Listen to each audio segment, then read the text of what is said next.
Hello everyone, welcome to my channel. I hope everyone is having a wonderful day. Before starting the video, please go ahead and hit the subscribe button and give this video a like up. The excitement was palpable as WWE Raw rolled into town for the final show before WWE Bad Blood, and fans knew they were in for an action-packed night. This go-home episode of Raw, airing live from a sold-out arena, promised fireworks, shocking betrayals, and final confrontations ahead of the much-anticipated pay-per-view. With Bad Blood just days away, tonight's show was WWE's last chance to build momentum, settle scores, and raise the stakes even higher. As the pyro exploded and the Raw theme blared throughout the arena, it became clear this wasn't just another Monday night. This was WWE's last push before a PPV that had already promised brutality, tension, and emotional fallout.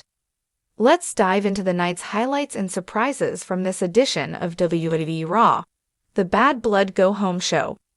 Raw kicked off with a bang as the Judgment Day made their presence felt, with Finn Balor, Damian Priest, Dominic Mysterio, and Rhea Ripley entering the ring to a chorus of boos.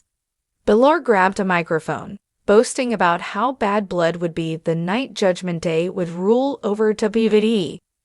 Finn's steel cage match against Seth Rollins was set to be the show's centerpiece, and Balor vowed to do whatever it takes to break Rollins once and for all. However, it didn't take long before the familiar sound of Seth Rollins' entrance music interrupted the speech. The crowd erupted as the Visionary made his way down the ramp.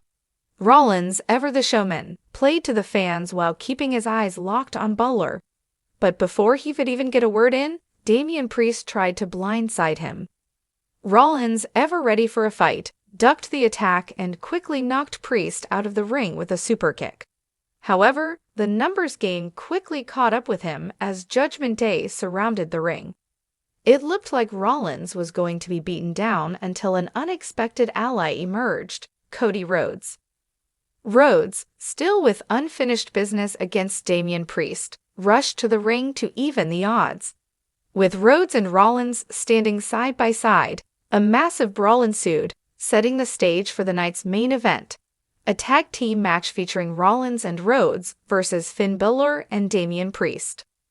With the adrenaline from the opening segment still fresh, the first match of the night saw the WWE Women's World Champion Rhea Ripley take on veteran Natalya. This was a rematch of their fiery confrontation at Money in the Bank, and Natalya was out for redemption. The match itself was hard-hitting, with Ripley showcasing her strength, while Natalya tried to wear down the champion with her technical prowess. Despite some early offense from Natalya, Ripley dominated much of the contest, throwing her around the ring like a ragdoll. In a critical moment, Ripley countered a sharpshooter attempt into her signature riptide for the pinfall victory. Post-match, Ripley stood tall, holding her championship high, sending a clear message to any challengers at Bad Blood. She is the dominant force in WWE's women's division. Backstage, WWE cameras caught up with Becky Lynch, who was preparing for her upcoming match at Bad Blood against Trish Stratus. The two have been locked in a fierce rivalry for months, with each woman determined to prove her superiority. As Lynch was mid-interview, Stratus appeared, her words dripping with condescension. She taunted Lynch, saying that no matter what the man did, she would never reach the heights of her own legacy.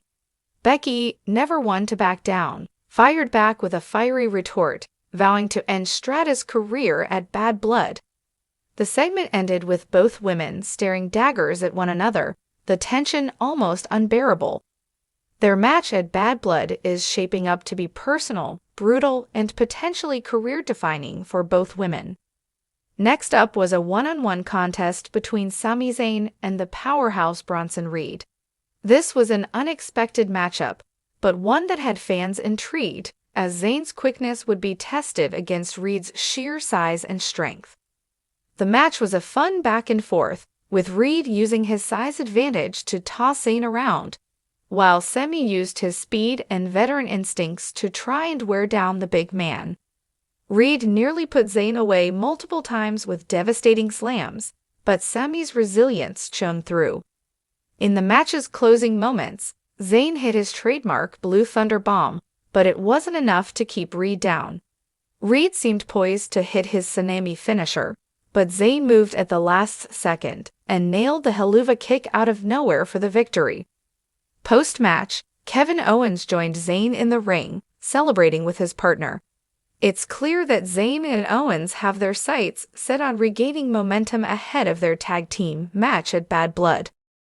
In another backstage segment, cameras caught a heated conversation between the Bloodline's Solo Sikoa and Jey Uso.